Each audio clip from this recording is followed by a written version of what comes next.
కోటి ధనము సిద్ధించినంత సంతసము కలుగునన్నట్లు మీ రాకయే మాకు 10,000. దయకు కందువ దానకేలికి ఇరవు అంతఃశుద్ధికి జన్మభూమి ఉదారతకు రచ్చపట్టు జయశ్రీలీలకు పట్టుకొమ్మ అని ఎల్లవారు బాబుగారి గురించి పలుకుతుండా బాబుగారు ఎప్పుడు వచ్చేదరా అని సాయత్తమైతుంది ఆయన. నేటికి నా పుణ్యవశమున నా పుణ్యము పండి తమరు విచ్చేసినారు.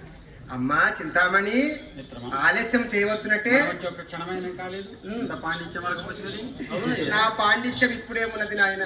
నేను మంచి వయసులో ఉన్నప్పుడు గొంతెత్తి పాడితినా రహిముట్ట జంత్రగాత్రమును రాల్ కరిగించు విమల గాంధర్వంబు విద్యమాకు అని పెద్దన్న గారు మనుచరిత్రలో చెప్పినట్లు 4 వేదములు 4 కొన నుండివి. వయస్సుతో పాటే సర్వము పోయినవి నాయన. కళకళ వీధెల్ల నవ్వ కట్టెలు మోసినన్నట్లు పూలు ముడిచిన అంగళ్ళనే కట్టెలు మోయవలసి వస్తుంది. మణిపూస మా కులమున పుట్టవలసిందే. ఏమి సౌందర్యం! మురుగలే లేయనతి ముఖ చివిచ్చిన మామి ముమ్మరముగ మొగ్గతాల్చిన మల్లెయ పూజన జాతి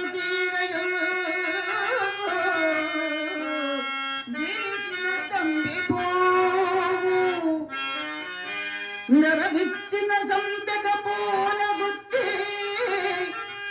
ఈ తరుణికి సాటిగా తక్కిన వాటి ప్రమేయమేటి.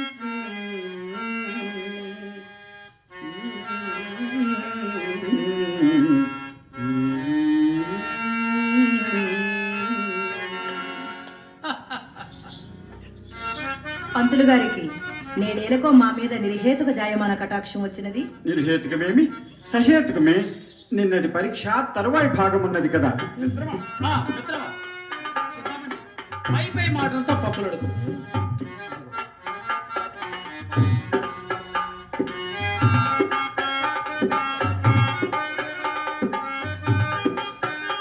దీనిని పరికింపు దానిపై ఏమి ముద్రించి ఉన్నవో గమనించిన ఎడల వాటిని ఆధారం చేసుకుని ఆ పెట్టెలోని వస్తువు ఏదో చెప్పగలిగిన ఎడల ఆ వస్తువునిది పై బహుమానము కూడా కలదు. సర్పము, సంపెంగ పువ్వు, శివుడు, రాహువు ఈ రూపములు చిత్రీకరింపబడి ఉన్నవి. అమ్మా చెప్పమందు అంటే మొదటిది సర్పము. సర్పము దేని హరింపగలదు? మారుతమును. మారుతము దేని కొరకు వచ్చును? పరిమళము కొరకు వచ్చును. మరి అట్టి పరిమళము దేని యందుండును? పుష్పాదులు యందు. కావున పెట్టెలోని వస్తువు పుష్పాదుల్లోని కావలేను. ఇక రెండవది సంపెంగ పువ్వు. సంపెంగ పువ్వు దేన్ని హరింపగలదు? తుమ్మెదను. తుమ్మెద దేని కొరకు వచ్చును? మకరందము కొరకు. మరి అట్టి మకరందము దేని యందుడును? పుష్పాదులు యందే. కావున పెట్టెలోని వస్తువు నిశ్చయముగా పుష్పాదుల్లోందే కావలేను. మహాభాగా వింటున్నారా? మూడవది శివుడు. శివుడు ఎవరిని వారింపగలడు? మన్మధుని. మన్మధునికి ఇష్టమైన పుష్పములు అరవిందము, అశోకము, చూతము, నీలోత్పలము, నవమల్లికము. కావున పెట్టెలోని వస్తువు ఈ 5 ఒకటి అయి ఉండవలేను. ఇక 4వది రాహువు. రాహువు పుష్పము, రాహువు పుష్పము. మహాభాగా, రాహువు ఎవరికి శత్రువు? సూర్యునకు. సూర్యునకు ఇష్టమైన పుష్పము కమలము. అమ్మా అమ్మా చూడవే, వట్టి కమలము కాదు అమ్మా, వచ్చిన కమలమే. మిత్రమా, నేను చెప్పాను కదా చింతామణి. ఇక మరి పై బహుమానం కోరుము. పై బహుమానము కోరవచ్చును. కోరవచ్చును. అది తీరుటి దుర్లభము ఏమో అని తోచుతున్నది. ఎంత మాట చింతామణి గారు, మీకు నా ఎడ ఎట్టి సందేహమును అవసరము లేదు. ఇటు ఉదయించు సూర్యుడు అటు ఉదయించినను నేను ఆడి తప్పువాడు. అవునవును. నాకు మీకు ఎప్పటి నుండియో ఒక శాస్త్రము అభ్యసించవలని కోరికగా ఉన్నది. ఎంత విద్యత శాస్త్రమా? ఈ మా శాస్త్రము అది మరి ఏమీను కాదు, కామశాస్త్రము.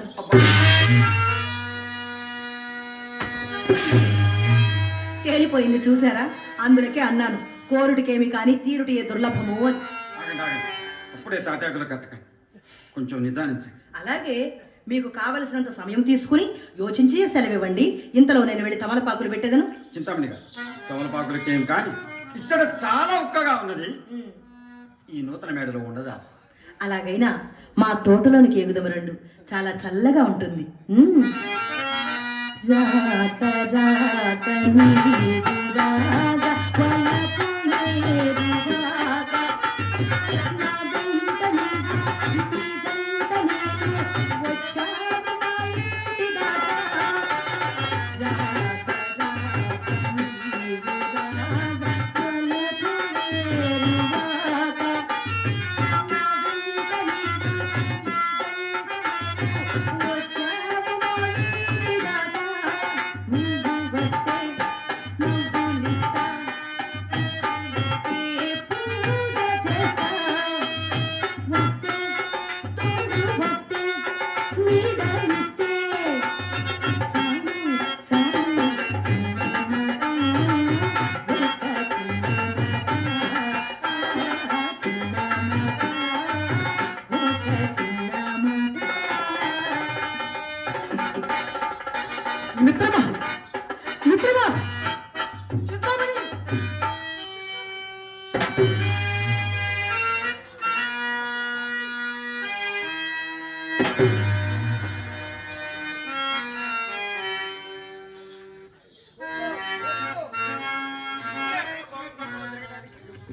మీ పెళ్ళాలేమో మా కొంపల మీద పడి మీ కొంపలు మేము నాశనం చేస్తున్నామంటారా? మీరేమో రూపాయి సొమ్ము లేకుండా చింతామణి చింతామణి చింతామణి బేవర్స్ బేవర్స్ బేవర్స్.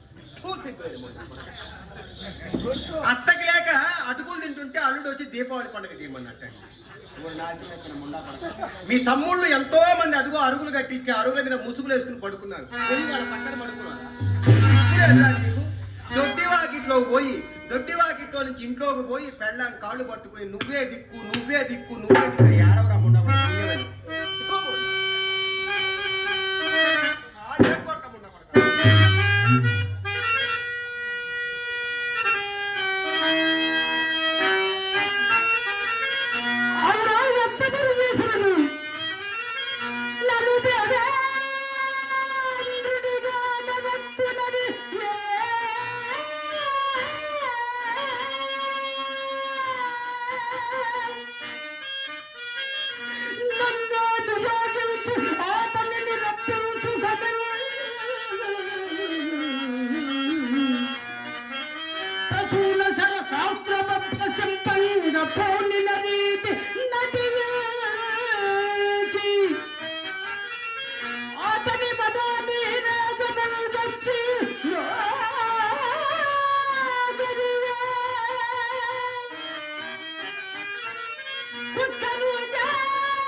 చింతామణి, ఎంత పని చేసిందివే, ఎంత పని చేసిందివే. 40 లక్షలలో సగము నీది, సగము నాది అని ఎంత మాయ చేసితివే. అయినా నీకు ఏమి లోటు చేసితివి? నీకు ఏమి లోటు చేసివే? కలిగిన భాగ్యమల్లను మోకంపున పెట్టితి. ఎప్పుడెత్తి కావలయునన్న తెచ్చి ఇచ్చితి. పవళ్ళను రేగి ఇట్టి కుక్కనై వెలగితి. ఏమి చేసినను నచ్చితి, పెట్టిన నవ్వితి. కదా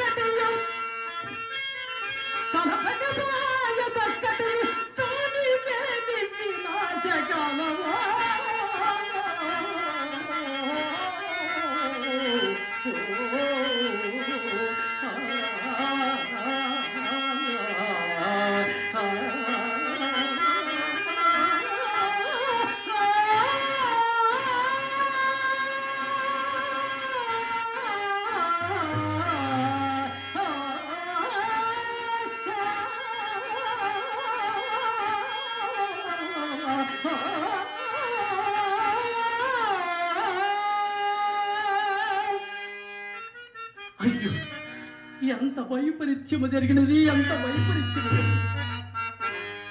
పోనీ దాని కర్మం అట్లో నేనేమి చేయగలను? ఏమి విచిత్రం, ఏమి విచిత్రం.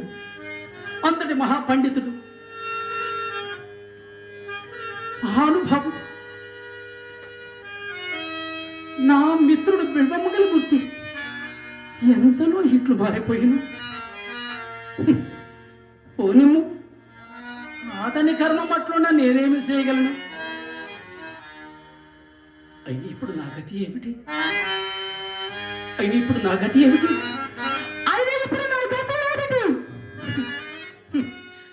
దానికి ఆలోచన ఏమున్నది? సర్వాంగ క్షౌరమై సాగుల చేత వేడల కొట్టబడిన జారులందరికీ ఏది గతియో నాకు అదే గతి. దీర్ఘకాల నివాసము తీరవచ్చు.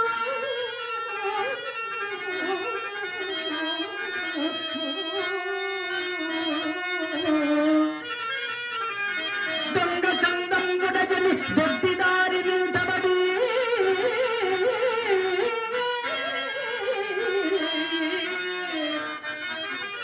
నీవే దిక్కలివే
పెద్దలు